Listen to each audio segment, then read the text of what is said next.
Good morning student. जैसा कि मैं आप लोग को बीएड सेकेंड सेमेस्टर के लिए मैं मैथ पढ़ा रहा हूँ।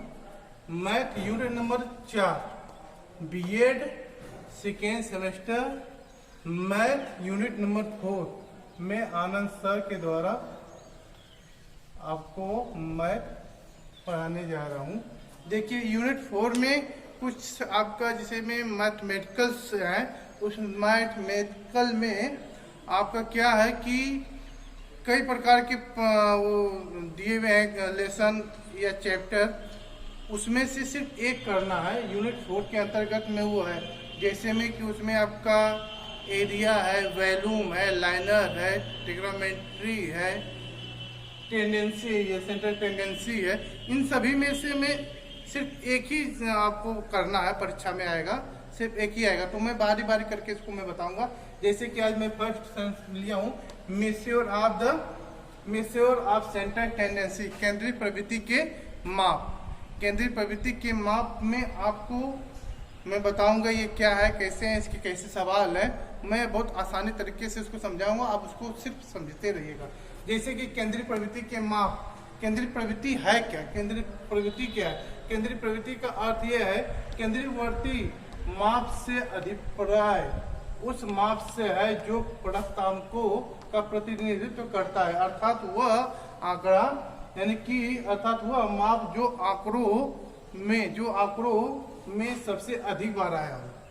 जैसे कोई सेंटेंस हो जिसमें यदि हम 10 बच्चे हैं, 10 बच्चों में से जो बच्चा सबसे तेज है और उससे भी मतलब कि कम नंबर, मतलब कि सिरे वाइज कुछ है कम बेसी होते जाते हैं, तो उनका नंबर मान के चलो कि अधिक बार आया रहता है तो उसका मार्क अच्छा रहता है। ठीक उसी प्रकार गिलफोर्ड के अनुसार केंद्रीय प्रवृत्ति के माप को गिलफोर्ड ने क्या परिभाषा दिया है, औसत वह अंक है जो निरीक्षणों या व्यक्तियों के मध्यमान का घटक होता है। मतलब औसत वह अंक होती है जो निरीक्षणों और व्यक्तियों के मध्यमान का घटक यानी कि वो केंद्र बना रहता है कि व्यक्ति यदि हम कई कार्य करते हैं, उस कई कार्यों में एक में सबसे जिसमें हम सफल होते हैं, सबसे ज़्यादा रुचि होते हैं, उसको हम उसका मेन चीज़ मानते हैं। जैसे में बच्चे जैसे में हिंदी पढ़ते हैं, इंग्लिश पढ़ते हैं, मैथ पढ़ते हैं, फिजिक्स पढ़ते हैं, इन सभी चीज़ों को हम उसका निरीक्षण करते हैं। ये चारों प्रश्नों का हम यदि चारों विषयों के बारे में हम पूछते हैं तो उसमें क्या होता है कि कोई एक विषय में सबसे ज़्यादा वो इंटरेस्टेड होता है और आसानी पूर्वक वो बताता है, तो इससे हम उसका निरीक्षण कर देते हैं कि हाँ ये बच्चा इस विषय में तेज है, बाकी विषयों की अपेक्षा इस विषय में तेज है। इसका मतलब ये हुआ। अब इसी केंद्रीय प्रवृत्ति के माप का महत्व क्या है। केंद्रीय प्रवृत्ति के माप का महत्व ये है कि केंद्रीय प्रवृत्ति के मूल्य स्थिर होता है, इसलिए इसका वर्णन शुद्ध और यथातथ्य होता है। यानी कि केंद्रीय प्रवृत्ति का मूल्य स्थिर होता है और इसलिए उसका हम माप जो करते हैं ना वो शुद्ध होता है। दूसरा, इसमें तुलनात्मक अध्ययन में केंद्रीय प्रवृत्ति सबसे सहायक होती है।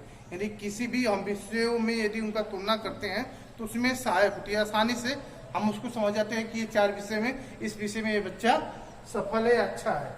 जबकि तीसरा, इसमें केंद्रीय प्रवृत्ति से सामान्य निष्कर्ष ज्ञान हो जाते हैं। यानी कि हम उस व्यक्ति का हम कोई भी चीज़ का पता करना चाहते हैं तो बहुत आसानी से ज्ञात हो जाते हैं।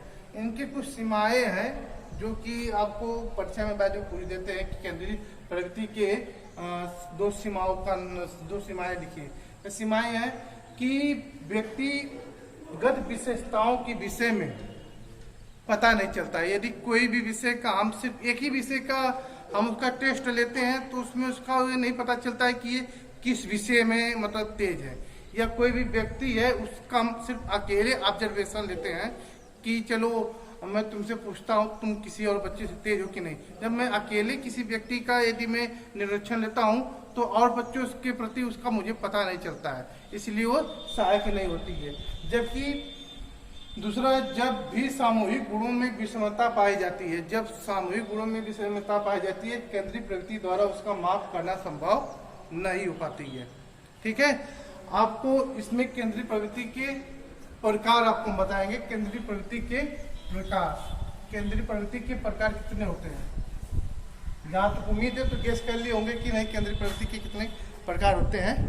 केंद्रीय प्रवृत्ति के प्रकार यानी कि सेंट्रल टेंडेंसी के जिसमें प्रकार क्या क्या होते हैं? मीन होते हैं, वेरी गुड। दूसरा क्या होता है? Median, very good, median, MDI होता है, मीडियन, सॉरी गलत होगा इसमें, हम देखते हैं। मीडियन का इसमें ध्यान में नहीं आ रही है। मीडियन होती है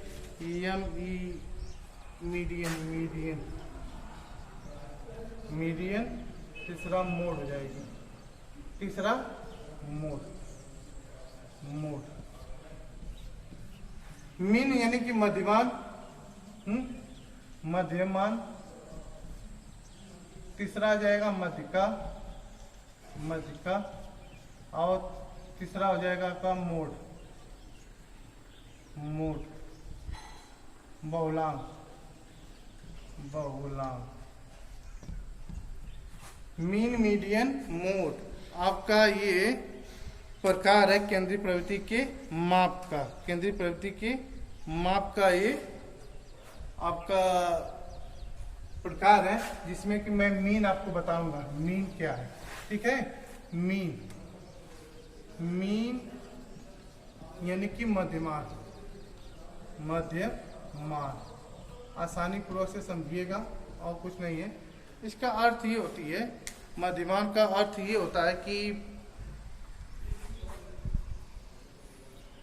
यदि किसी भी समस्त अंक दिया होता है, संपूर्ण अंक जो दिया होता है, संपूर्ण अंक जो होते हैं ना, उसके जोड़ जो होते हैं, उसके योग जो होते हैं, इसको योग से जितनी संख्याएं होती हैं उन संख्याओं से जो भागफल देते हैं, उसके जो भाग देते हैं, उसे जो भागफल आता है उसी को हम मीन बोलते हैं, यानी कि मध्यमान।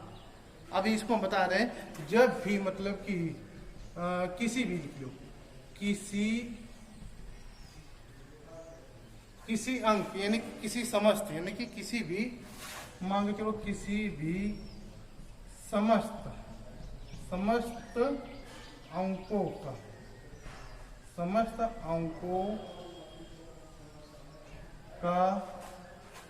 अंकों के योग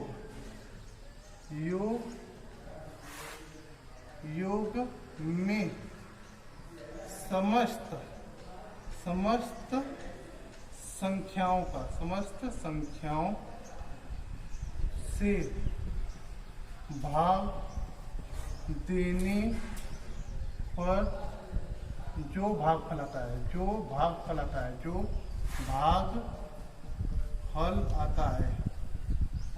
है उसे मीन कहते हैं।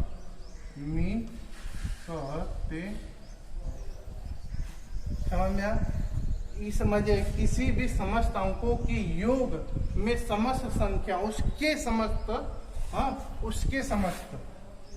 समस्त संख्याओं से भाग देना, उसके समस्त संख्याओं से भाग देने पर जो भागफल आता है उसे हम मीन कहते हैं। जैसे मान के चलिए, जैसे हम कोई आपको एग्जांपल दे देते हैं। जैसे मैं किसी कक्षा में गणित के में 10 बच्चों की संख्या, यानी कि 10 बच्चों के गणित के मार्क के नंबर निम्न है। तो ये मान के चलिए, जैसे में कोई बच्चा 8 पाया है, कोई 9 पाया है, कोई 7 पाया है, कोई 6 पाया है, कोई 3 है, ये है, ये मतलब ये इसे। अब जैसे में नंबर्स है, ये नंबर है। अब ये क्या हो गया कि इस नंबर में आपको ये समझ 1 2 3 4 हुआ, 10 हो गया, 8 हो गया, 4 हो गया, 1 2 3 4 5 6 7 8 9 10 बच्चों का ये नंबर दिया हुआ है।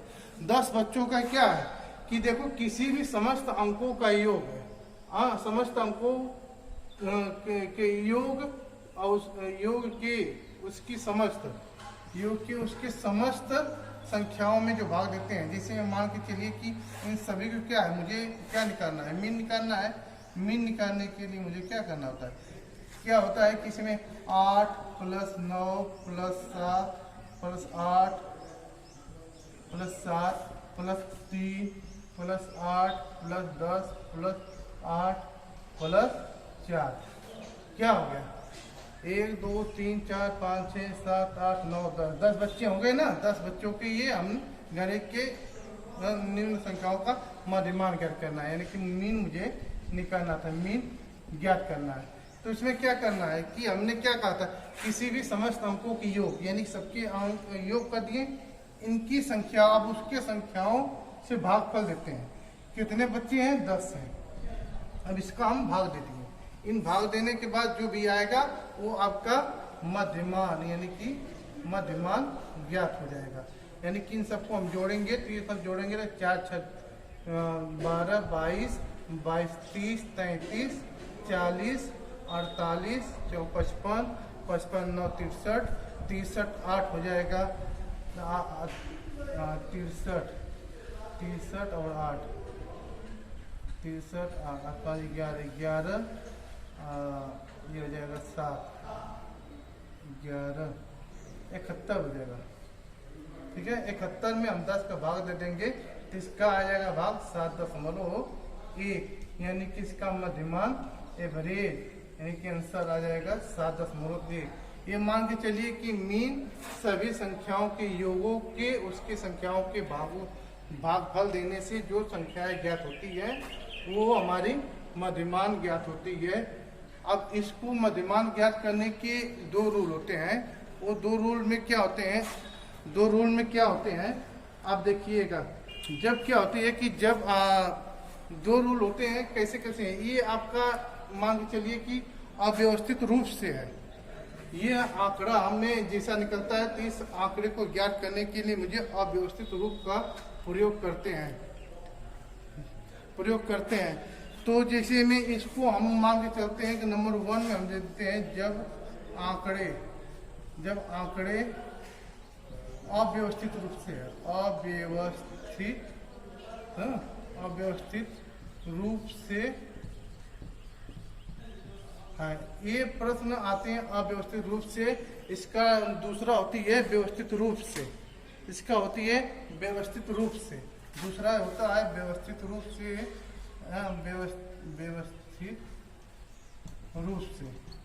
व्यवस्थित रूप से ज्ञात करने के लिए हम आपको नेक्स्ट पार्ट में बताएंगे। तब तक के लिए बाय।